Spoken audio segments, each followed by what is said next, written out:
ಬೆಳಗಾವಿ ಜಿಲ್ಲೆಯ ಉಸ್ತುವಾರಿ ಸಚಿವರು ಹಾಗೂ ರಾಜ್ಯದ ಲೋಕೋಪಯೋಗಿ ಇಲಾಖೆಯ ಸಚಿವರು ಇಂದು ಬೆಳಗಾವಿ ನಗರದಲ್ಲಿ ಪತ್ರಕರ್ತರಿಗೆ ಪ್ರಜ್ವಲ್ ರೇವಣ್ಣ ಲೈಂಗಿಕ ದೌರ್ಜನ್ಯದ ಕುರಿತು ಕೇಳಿದಾಗ ಕಡ್ಡಿ ಮುರಿದಂತೆ ಉತ್ತರವನ್ನು ನೀಡಿದರು. ಸಂದರ್ಭದಲ್ಲಿ ರಾಕೇಶ್ ಸಿದ್ದರಾಮಯ್ಯ ಅವರ ಸಾವಿನ ಬಗ್ಗೆ ಮಾಜಿ ಮುಖ್ಯಮಂತ್ರಿ ಕುಮಾರಸ್ವಾಮಿ ತಮ್ಮ ಹತ್ತಿರ ಗೌಪ್ಯ ಮಾಹಿತಿ ಇರುವ ಬಗ್ಗೆ ಹೇಳಿಕೆಯನ್ನು ನೀಡಿದ್ದಾರೆ ಎನ್ನಲಾಗಿದೆ. ಇದಕ್ಕಾಗಿ ಸಚಿವರ ಉತ್ತರ ಕುಮಾರಸ್ವಾಮಿ ಹತಾಶೆಯಿಂದ ಏನೇನೋ ಆರೋಪ ಮಾಡಿದ್ದಕ್ಕೆ ಉತ್ತರವನ್ನು ನೀಡಲು ಸಾಧ್ಯವಿಲ್ಲ. ಈಗಾಗಲೇ ಪ್ರಜ್ವಲ್ ರೇವಣ್ಣ ಪ್ರಕರಣ ಎಸ್ಐಟಿ ತನಿಖೆ ಮಾಡುತ್ತಿದೆ. ಕಾಲಕ್ಕೆ ತಕ್ಕಂತೆ ಉತ್ತರವನ್ನು ನೀಡಲಾಗುವುದು ಎಂದು ಹೇಳಿದರು. ಪ್ರಜ್ವಲ್ ರೇವಣ್ಣ ಅವರ ಪೆಂಡ್ರೈವ್ ಕೇಸಿಗೆ ಸಂಬಂಧಪಟ್ಟಂತೆ ಇವತ್ತು ಕುಮಾರಸ್ವಾಮಿ ಅವರು ದೊಡ್ಡ ಆರೋಪ ಮಾಡಿರುವಂಥದ್ದು. ಈ ಪೆಂಡ್ರೈವ್ ಕೇಸ್ನಲ್ಲಿ ಡಿ.ಕೆ. ಶಿವಕುಮಾರ್ ಅವರ ಭಾಗಿ ಆಗಿದ್ದಾರೆ ಅನ್ನುವಂಥದ್ದು ನೇರ ಆರೋಪ ಮಾಡಿದ್ದಾರೆ. ಸಿಎಂ ಅದು ರೋಲ್ ಇದೆ ಅಂತ ಡಿ.ಕೆ. ಶಿವಕುಮಾರ್ ಅವರು ವಜಾ ಮಾಡಬೇಕು ನೋಡಿ. ಈಗಾಗಲೇ ಪೆನ್ ಡ್ರೈವು ಈ ರಾಜ್ಯ ಮತ್ತು ದೇಶ ತುಂಬ ಚರ್ಚೆ ಮತ್ತು ಸದ್ದು ಮಾಡಿರುವಂಥ ಸಂಗತಿ. ಸೊ ಇವಾಗ ಕುಮಾರಸ್ವಾಮಿ ಅವರು ಬೆಳಗ್ಗೆ ಮಾಡಿದಂಥ ಆರೋಪ ಸಾಬೀತಾಗಬೇಕಾದ್ರೆ ಈಗಾಗಲೇ SITಗೆ ನೇಮಿಸಿದ್ದಾರೆ CM ಅವರು. ಸೊ ಅವರು ಅದನ್ನು ಪೂರ್ಣ ತನಿಖೆ ಮಾಡಿ ವರದಿ ಕೊಡುವವರೆಗೆ ಯಾರು ಇದರಲ್ಲಿ ಇದ್ದಾರೆ ಇನ್ವಾಲ್ವ್ ಇದ್ದಾರೆ ಅಂತ ಹೇಳಲಿಕ್ಕೆ ಆಗೋಲ್ಲ. ಸೊ ವರದಿ ಬರಲೇಬೇಕು. ಯಾಕೆ ಆರೋಪ ನಾವು ಮಾಡ್ತೀವಿ ಅಷ್ಟೇ. ಅಂತಿಮವಾಗಿ ಅಥಾರಿಟಿ ಏಜೆನ್ಸಿ ಮಾಡಬೇಕು, ಕಾಯ್ಬೇಕಷ್ಟೇ. ಈಗ ಅದನ್ನು ಅವ್ರು ಮಾಡಿರ್ಬೋದು ಆರೋಪ ಹತ್ರ ಇಲ್ಲ, ಪ್ರಶ್ನೆ ಇಲ್ಲ. ಆದರೆ ಅದನ್ನು ಪ್ರೂವ್ ಮಾಡೋರು ಏಜೆನ್ಸಿ ಸರ್ಕಾರ. ಸೊ ಅಲ್ಲಿವರೆಗೆ ಅವರು ಕಾಯಬೇಕು, ನಾವು ಕಾಯ್ಬೇಕಷ್ಟೇ.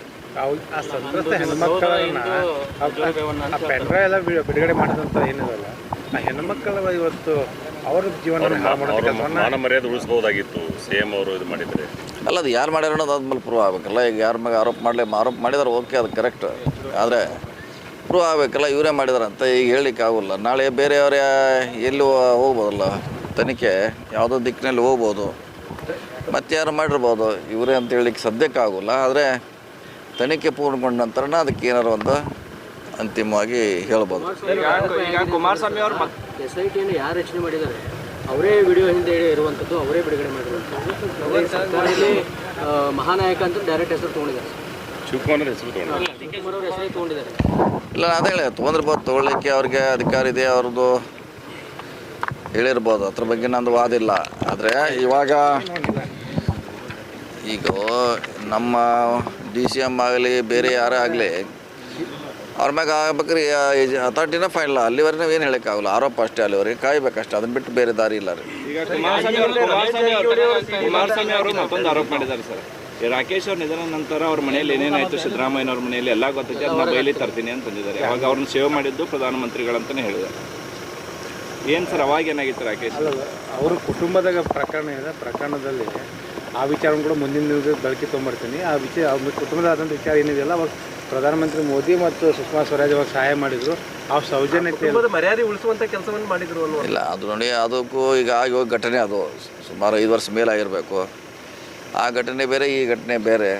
ಸೊ ಈಗ ಇರೋದು ಪ್ರಶಸ್ತವಾಗಿರೋಂಥದ್ದು ಇದು CD ಪ್ರಕರಣ.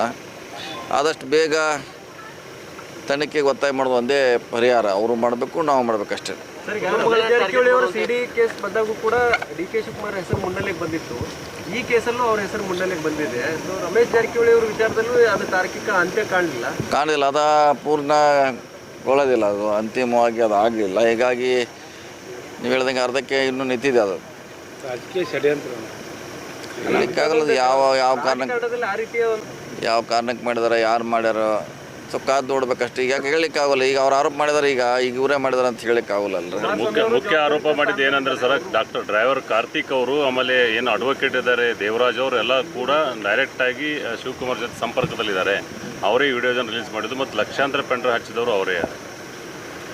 ಅಲ್ಲ, ಈಗ ಈ SITಯಲ್ಲಿ ಬಂದೇ ಬರ್ತಾರಲ್ಲ, ಯಾರು ಹಂಚರು, ಎಲ್ಲಿದ ರಿಲೀಸ್ ಮಾಡ್ರು, ಅವ್ರ ಕಡೆ ಅದನ್ನು ಹೋಗ್ಲಿಕ್ಕೆ ಯಾರ ಪ್ರೇರಣೆ ಮಾಡ್ರು, ಈ ಇನ್ಸಿಡೆಂಟ್ ಆಗಲಿಕ್ಕೆ ಪ್ರೇರಣೆ ಯಾರು ಮಾಡಿದ್ರು, ಇವೆಲ್ಲ ಬಂದೇ ಬರ್ತೈತೆ. ಆಗಬಾರ್ದು, ನೀವು ಹೇಳ್ದಂಗೆ ಅದು ಆಗಬಾರ್ದಿತ್ತು. ಏನಿದ್ರು ನಮ್ಮ ವೈಯಕ್ತಿಕ ದ್ವೇಷ ನಮ್ಮಲ್ಲಿದ್ದರು ಸುಮಾರು ಹೆಣ್ಣು ಮಕ್ಕಳ ಹತ್ರಲ್ಲಿ ಈಗ ಅವ್ರ ಲೈಫೇ ಟೋಟಲಿ ವಾಪಸ್ ಬರ್ಲಿಕ್ಕೆ ಭಾಳ ಕಷ್ಟ. ಅವ್ರಿಗೇನಾದರೂ ಸರ್ಕಾರ ಜವಾಬ್ದಾರಿ ಅಂತ ಕುಮಾರಸ್ವಾಮಿ?